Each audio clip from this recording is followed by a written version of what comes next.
Welcome to the AI Hustle Podcast, the podcast where we break down the latest in AI news, tools, and interview experts helping you hustle and do more using AI. If you've been following the podcast for a while, you'll know that over the last 6 months, I've been working on a stealth AI startup.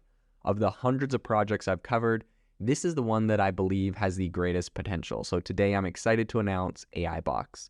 AIBox is a no-code AI app building platform paired with the App Store for AI that lets you monetize your AI tools. The platform lets you build apps by linking together AI models like ChatGPT, Midjourney, and 11 Labs.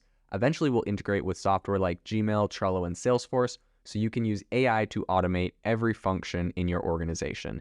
To get notified when we launch and be one of the first to build on the platform, you can join the waitlist at aibox.ai. The link is in the show notes. We are currently raising a seed round of funding. If you're an investor that is focused on disruptive tech, I'd love to tell you more about the platform.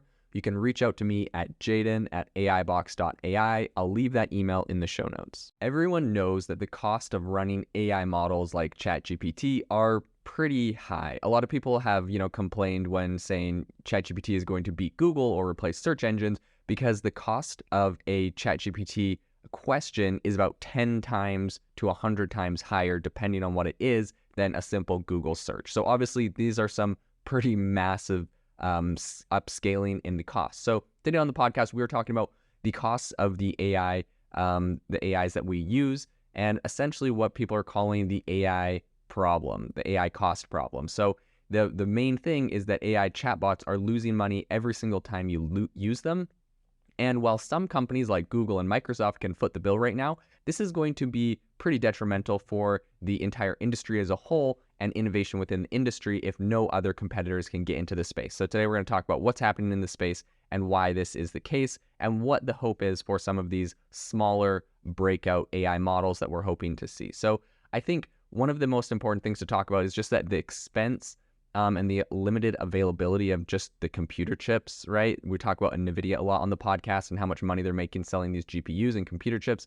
And that is one of the biggest cost constraints for these companies, being able to afford and run some of these massive AI chatbots that, some would say, well, ChatGPT's got to be making a ton of money. They got this $20 a month premium subscription. But one thing that is really interesting that not a lot of people are talking about is the fact that models that are being deployed right now, these AI models, as impressive as they might seem, right? ChatGPT can get a lot done. They are not actually the best models. That's what Tom Goldstein, a computer scientist professor at University of Maryland, has been saying. And he says that as a result, the models you have a lot of weaknesses. So he pits the issues, the bias or the blatant falsehoods, the things that we call hallucinations from AI models. He puts that squarely on the shoulders of the fact that it is so expensive to run these models. A lot of these companies are running cheaper, less effective, less powerful, less objective or true models because the cost of running the better versions are so much higher. So I think one example of this is Google, who when they first announced Bard, they said that it was going to be running on a light version. And the reason was because their full-on version, the capabilities Google has, were just so expensive, even they didn't want to foot that bill, as some speculate. I think that for a lot of these big, huge tech companies that are really basing their future on AI, they rarely discuss the cost. And, Microsoft, Google, they're all declining to comment on this issue.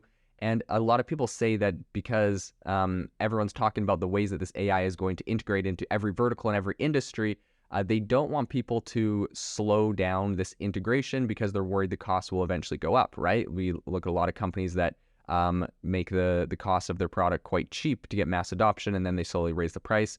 Google and Microsoft don't want people getting the idea that that's going to be the case with their models. They really just want everyone to integrate as fast as possible. So they're kind of staying out of this entire discussion, but it is an important discussion to have.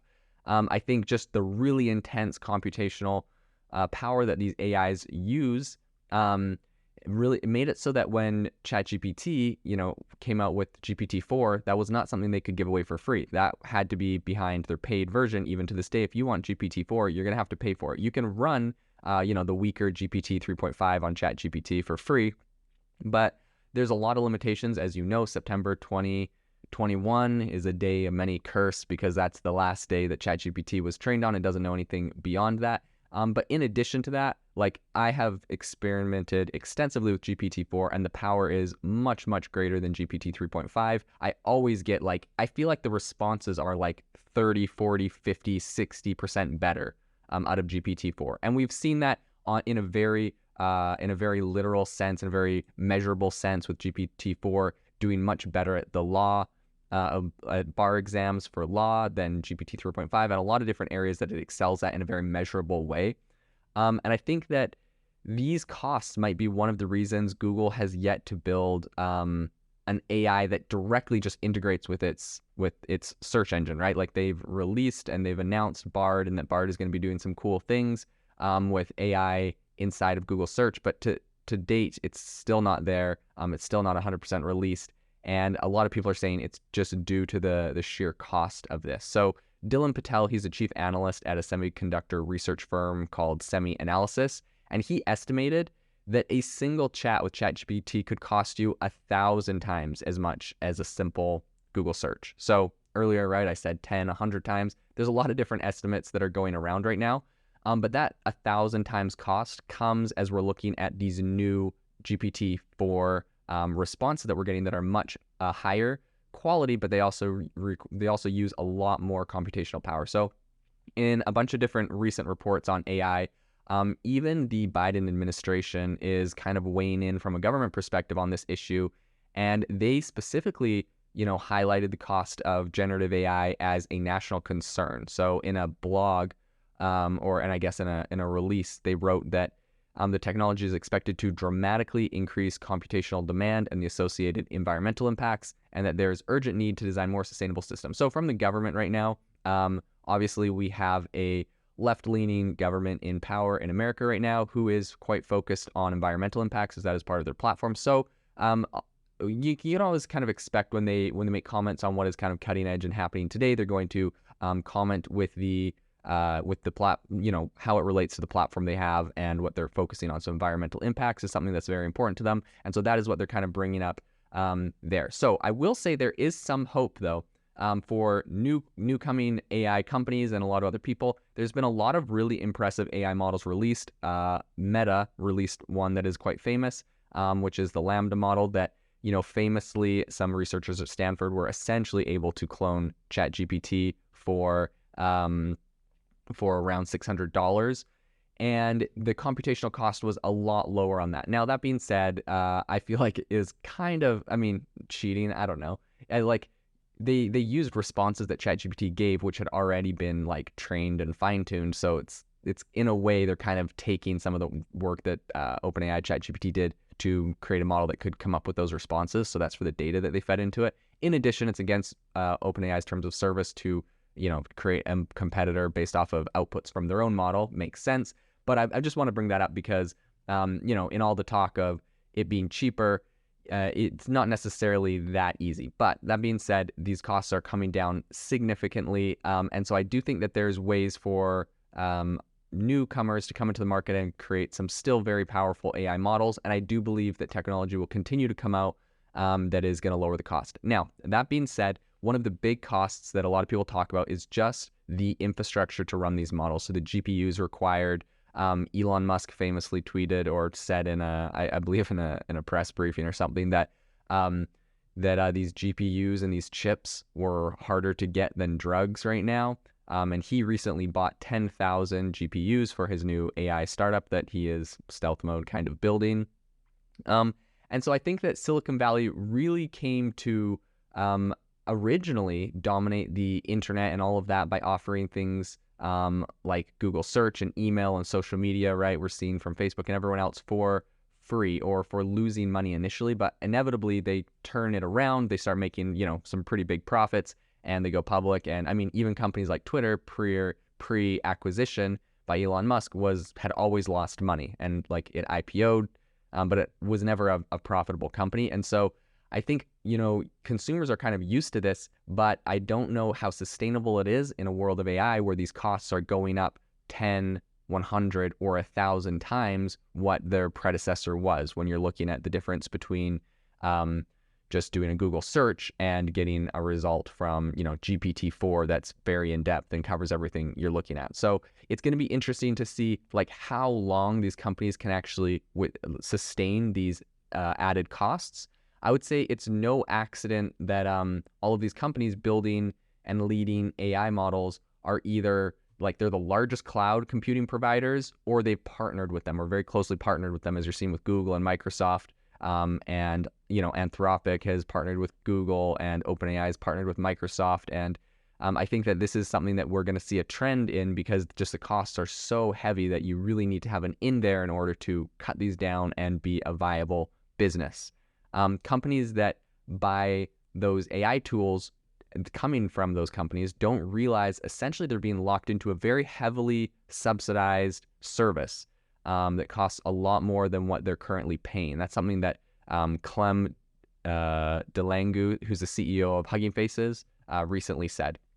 So this is kind of interesting. Sam Altman also recently kind of alluded to this in his congressional hearing that he had. He said, I think Senator Josh Ossoff, for a Democrat from Georgia, was warning that AI, well, he was kind of concerned that it was going to become addictive. ChatGPT was going to become addictive or harmful for kids. In my perspective, I think, looking at tools like TikTok, I see a lot more potential for harm there, perhaps, maybe more addictive than ChatGPT.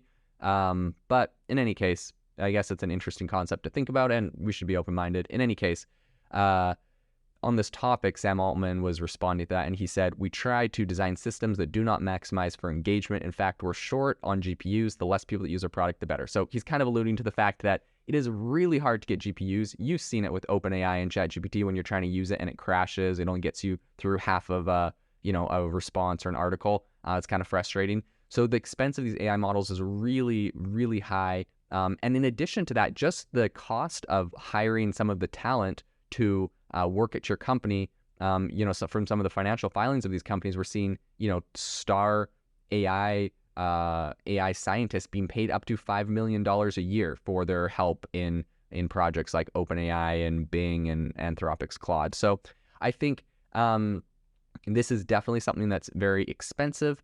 I think it's something that we really have to think about what the cost is and how sustainable this is, right? Like if we go ahead and integrate ChatGPT into every single business vertical at the moment, and then perhaps it has some monumental shifts, people are laid off from their jobs, and then all of a sudden 2 years down the road, the costs of running these AI models, everyone can't subsidize anymore, and they go up 10x or 100x. What would the implications of that be? That they would be severe, no doubt. So I think this is something we're looking at. And I think that the idea or the goal is that right now people are willing to burn money with the expectation not only of, taking market share, which has kind of been the traditional route of this loss leader kind of idea or like strategy with tech, but I think they're doing this with the expectation and the hope that future models, they will be able to optimize and train and run for a lot less money. And I think with that assumption, this very well could be a sustainable strategy.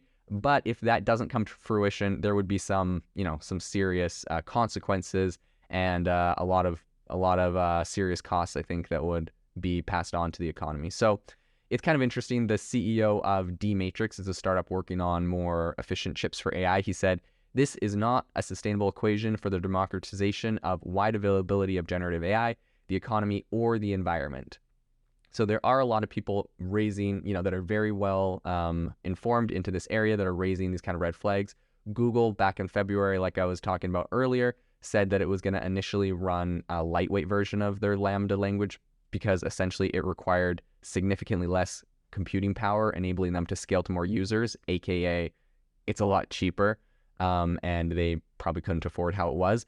And it was interesting because just the fact that they cut the cost on that and gave us a essentially worse version of Bard, it made it so that it messed up some of its basic facts on launch, and it cost them $100 billion in stock valuation until they're able to get their big AI conference back together and kind of hype their stock up again. So I think that it's going to be interesting to see what happens.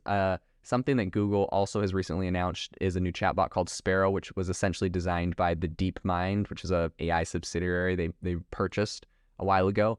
And the purpose of Sparrow is to search and to cite all of the sources that it comes up with. So I think it'll be deeply integrated with their search, with Bard and probably what Bard's doing there, and then being able to cite all of those with the goal of reducing, misinformation that it spits out. So I think this is going to be really interesting. A lot of people have been saying that essentially this cost is holding us back right now, which is a whole nother issue I think that is really important to highlight, and that is the fact that right now we may not be seeing, or the general public is not getting the best version of AI because the best versions are too expensive right now. But as the cost of computation comes down, I think we're going to see a broader rollout of even more powerful AIs. And if no new innovation, which as you see in AI, there's new innovations every single day, new companies, integrations, and breakthroughs. But if we saw no new innovations, aside from the fact that we were able to, get energy costs down and we were able to get more effective chips and GPUs and all of that,